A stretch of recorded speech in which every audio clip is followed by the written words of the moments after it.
నమస్తే అండి, నా పేరు Lavanya. Welcome back to Bhimavaram special kitchen. ఈరోజు నేను మీకు బియ్యం వాడకుండా ఓట్స్తో దోశల్ని ఎలా ప్రిపేర్ చేసుకోవాలో చూపిస్తున్నానండి. ఈ దోశ బ్యాటర్ ప్రిపేర్ చేసుకుంటే దీంతో మనం మసాలా దోశ, ఆనియన్ దోశ, ఎగ్ దోశ లాంటివి కూడా ప్రిపేర్ చేసుకోవచ్చు. టేస్ట్ కూడా చాలా కమ్మగా ఉంటుంది. మరి దీని ప్రిపరేషన్ ఏంటో చూసేద్దామా? ముందుగా ఒక బౌల్ని తీసుకుని దాంట్లోకి ఒక కప్పు ఓట్స్ని వేసుకోండి. ఇక్కడ నేను రోల్డ్ ఓట్స్ యూస్ చేస్తున్నాను. దీంట్లో అయితే ఫైబర్ ఎక్కువగా ఉంటుంది. అండ్ అలానే మనం ఏ కప్తో అయితే ఓట్స్ని తీసుకున్నామో దాంట్లో ఒక హాఫ్ కప్పు మినపగుళ్ళని వేసుకుని, అలానే ఒక టేబుల్ స్పూను పచ్చిశనగపప్పుని కూడా వేసుకుని ఇవన్నిటిని కూడా శుభ్రంగా ఒక 3-4 సార్లు కడుక్కోండి.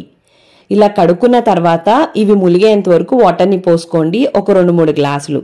ఆ తర్వాత మూత పెట్టుకుని 5-6 గంటల పాటు నాననివ్వండి. ఇప్పుడు మినపప్పు, ఓట్స్ ఇవన్నీ శుభ్రంగా నానిపోయిన తర్వాత ఈ వాటర్ని ఏమీ వంపేయకుండా, వాటర్ లేకుండా ఒక మిక్సీ జార్ని తీసుకుని వీటిలన్నిటిని కూడా ట్రాన్స్ఫర్ చేసుకోండి. ఆ తర్వాత ఈ వాటర్ని యూజ్ చేసుకుని ఇది దోసల పిండి అయ్యేంత వరకు కూడా మెత్తగా గ్రైండ్ చేసుకోండి. దీంట్లో మనం ఎక్కడ రైస్ని వాడినాం కాబట్టి ఇది బరకగా రాదు అండి, మెత్తగానే వస్తుంది. ఎక్కువ వాటర్ కూడా వేయొద్దు. ఇప్పుడు దీన్ని ఇలా మెత్తగా గ్రైండ్ చేసుకున్న తర్వాత ఒక బౌల్లోకి ట్రాన్స్ఫర్ చేసుకోండి. సో చూసారు కదండి, ఈ విధంగా ఉండాలి. ఇదైతే అక్కడక్కడ రవ్వలాగా ఏమీ మనకి తగలదు. ఇప్పుడు హ్యాండ్తో ఒక 5 నిమిషాల పాటు దీన్ని బాగా ఇలా మిక్స్ చేసుకుంటే హ్యాండ్లో ఉన్న గుడ్ బ్యాక్టీరియా వల్ల ఫర్మెంటేషన్ ప్రాసెస్ వెంటనే స్టార్ట్ అవుతుంది. మూత పెట్టుకుని రాత్రంతా కానీ 8 గంటలు కానీ పక్కకు పెట్టుకుంటే చూసారు కదండి ఎంత పర్ఫెక్ట్గా ఇదంతా కూడా ఫర్మెంట్ అయిందో.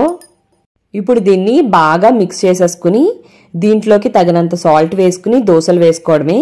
ఈ బ్యాటర్ కావాలి అనుకుంటే నెక్స్ట్ డేకి మనం ఫ్రిడ్జ్లో కూడా పెట్టుకోవచ్చు, ఎక్కువ క్వాంటిటీలో చేసుకుంటే. తగినంత పిండిని తీసుకుని దాంట్లోకి తగినంత సాల్ట్ని వేసుకోండి. అవసరమైతే కొద్దిగా వాటర్ని పోసుకుని సేమ్ మనకి దోశల బ్యాటర్ కన్సిస్టెన్సీ ఎలా ఉంటుందో అలా రెడీ చేసేసుకోండి. ఆ తర్వాత స్టవ్ని ఆన్ చేసుకుని పాన్ని పెట్టుకుని సేమ్ మనం దోశల్ని ఎలా అయితే వేసుకుంటామో అలానే వేసుకోండి. అలానే కొద్దిగా నెయ్యి కానీ గీ కానీ వేసుకుని 2 వైపులా మంచి గోల్డెన్ కలర్ వచ్చేంత వరకు ఫ్రై చేసుకోండి. బియ్యం దోశల్లాగా వెంటనే వేగకపోయినా ఒక 2 నిమిషాలు ఎక్కువ టైమే పడుతుంది.